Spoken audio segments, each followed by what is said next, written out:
India की highest court of appeal, justice का मंदिर, सुप्रीम कोर्ट ऑफ इंडिया। और इस महान भवन को हेड करते हैं सीजेआई, यानी कि chief justice of India. High court हो या सुप्रीम कोर्ट, यहां तक कि डिस्ट्रिक्ट कोर्ट भी, इंडिया में कोर्ट्स की पावर का अंदाजा आपको इस एग्जाम्पल से पता चल जाएगा। साल 1975 में इलाहाबाद हाई कोर्ट ने प्राइम मिनिस्टर इंदिरा गांधी को लोकसभा से डिस्क्वालीफाई कर दिया था। इस एक वर्डिक्ट ने पूरे देश को हिला के रख दिया।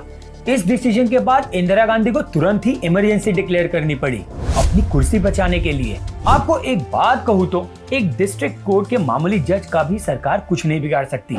ना उसकी सैलरी रोक सकती है, ना उसे ट्रांसफर कर सकती है, और ना ही उसे सस्पेंड कर सकती है।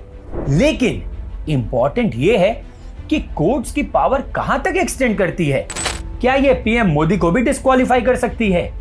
क्या कोर्ट की पावर्स अनलिमिटेड होती है? इंडिया में इतने सारे कोर्ट्स हैं, इन्हें कंट्रोल कौन करता है? नमस्कार दोस्तों, मैं हूं डॉक्टर राज कालरा। इंडिया में 688 डिस्ट्रिक्ट कोर्ट्स हैं और 25 हाई कोर्ट्स हैं, और सबसे ऊपर दिल्ली में बसा सुप्रीम कोर्ट ऑफ इंडिया, जिसे हाईएस्ट कोर्ट ऑफ अपील भी कहते हैं। अगर हम अभी के सिचुएशन की बात करें तो currently supreme court of India में 33 जजेस हैं और इन्हें हेड करते हैं चीफ जस्टिस ऑफ इंडिया, जो है धनंजय यशवंत चंद्रचूड़। 9 नवंबर 2022 को शपथ लेने के बाद डीवाई चंद्रचूड़ भारत के 50वें सीजेआई बन गए हैं। हमारे कॉन्स्टिट्यूशन के आर्टिकल 124 में लिखा है, there shall be a supreme court of India consisting of chief justice of India. इस आर्टिकल से हमें यह पता चलता है कि ये कॉन्स्टिट्यूशनल पोजीशन है और कितनी पावर होल्ड करती है। इसका अंदाजा आप इस बात से लगा सकते हैं कि अगर गवर्नमेंट को सिटिंग सीजेआई को हटाना है तो उन्हें लोकसभा प्लस राज्यसभा दोनों हाउस से ये मोशन स्पेशल मेजॉरिटी से पास करना होगा। अब सवाल ये उठता है कि इतनी इंपॉर्टेंट पोजीशन का सिलेक्शन कैसे होता है? वेल, कॉन्स्टिट्यूशन के आर्टिकल 124 क्लॉज 2 में लिखा है कि सुप्रीम कोर्ट के जजेस को हमारे देश के प्रेसिडेंट अपॉइंट करेंगे। बस इतना कह के कॉन्स्टिट्यूशन खामोश हो जाती है और कोई इलेबोरेट प्रोसीजर नहीं बताती है, और इसी पॉइंट से सारा हंगामा स्टार्ट होता है। दोस्तों, जब भी हमारी कॉन्स्टिट्यूशन किसी कॉन्स्टिट्यूशनल पोजीशन के अपॉइंटमेंट के लिए कोई इलेबोरेट डिस्क्रिप्शन नहीं देती है, तो उस केस में हम पहले से ही चली आई कन्वेंशन का इस्तेमाल करते हैं। और सीजीआई के अपॉइंटमेंट में कन्वेंशन ये है कि जो भी सुप्रीम कोर्ट का सीनियर मोस्ट जज है, उसे ही नेक्स्ट सीजीआई अपॉइंट कर दिया जाता है। लेकिन जब बात आती है दूसरे जजेस को अपॉइंट करने की, तो इसमें कोर्ट यूज करती है वेरी कॉन्ट्रोवर्शियल कोलेजियम सिस्टम। ये एक ऐसा सिस्टम है जिसे सुप्रीम कोर्ट ने ही इजाद किया है थ्रू वेरियस केसेस। अगर इसे हम आसान भाषा में समझे तो इसमें बेसिकली होता ये है कि सुप्रीम कोर्ट के जजेस ही दूसरे जजेस को अपॉइंट करते हैं, और इस कोलेजियम को हेड करते हैं चीफ जस्टिस ऑफ इंडिया। और कोलेजियम सिस्टम जो भी नाम रिकमेंड करेगी वो गवर्नमेंट पे बाइंडिंग होता है, वो उस नाम को रिजेक्ट नहीं कर सकती है। इससे बेसिकली ये होता है कि चीफ जस्टिस के हाथ में एक इमेंस पावर आ जाती है, और सुप्रीम कोर्ट में इससे नेपोटिज्म या फेवरेटिज्म बढ़ जाता है।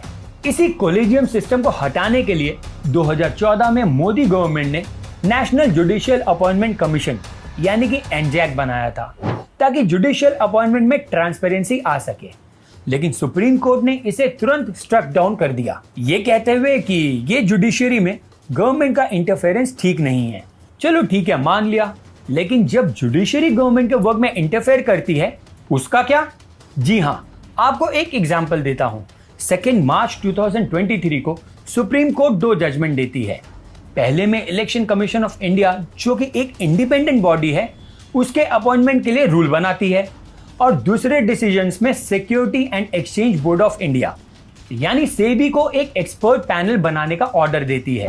अब इलेक्शन कमीशन और सेबी पे रूल बनाना दोनों ही गवर्नमेंट का काम है, लेकिन इसमें जुडिशरी का इंटरफेरेंस बेसिकली जुडिशियल एक्टिविज्म कहलाता है, जो कि कभी कभी जरूरी भी होता है गवर्नमेंट को लाइन पे लाने के लिए। जुडिशियल एक्टिविज्म का इस्तेमाल करके कोर्ट बेसिकली गवर्नमेंट को ये कहती है कि ये काम अगर आपने नहीं किया तो हम कर देंगे, और आर्टिकल 142 सुप्रीम कोर्ट को यह पावर भी देती है।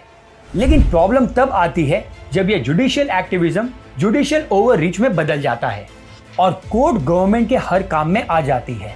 चलो, जुडिशियल एक्टिविज्म तक तो ठीक था, जिससे कोर्ट सरकार को फटकार भी लगा देती है, जैसा कि आपने मणिपुर केस में देखा होगा।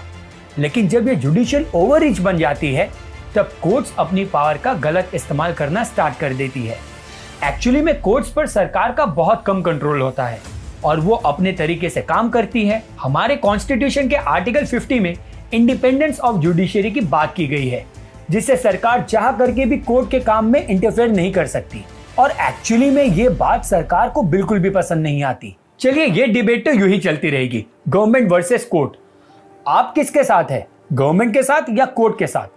हमें कमेंट करके जरूर बताइएगा। अगर आपको ये वीडियो पसंद आई हो तो मेरे वीडियो को लाइक और चैनल को सब्सक्राइब जरूर करिएगा। धन्यवाद।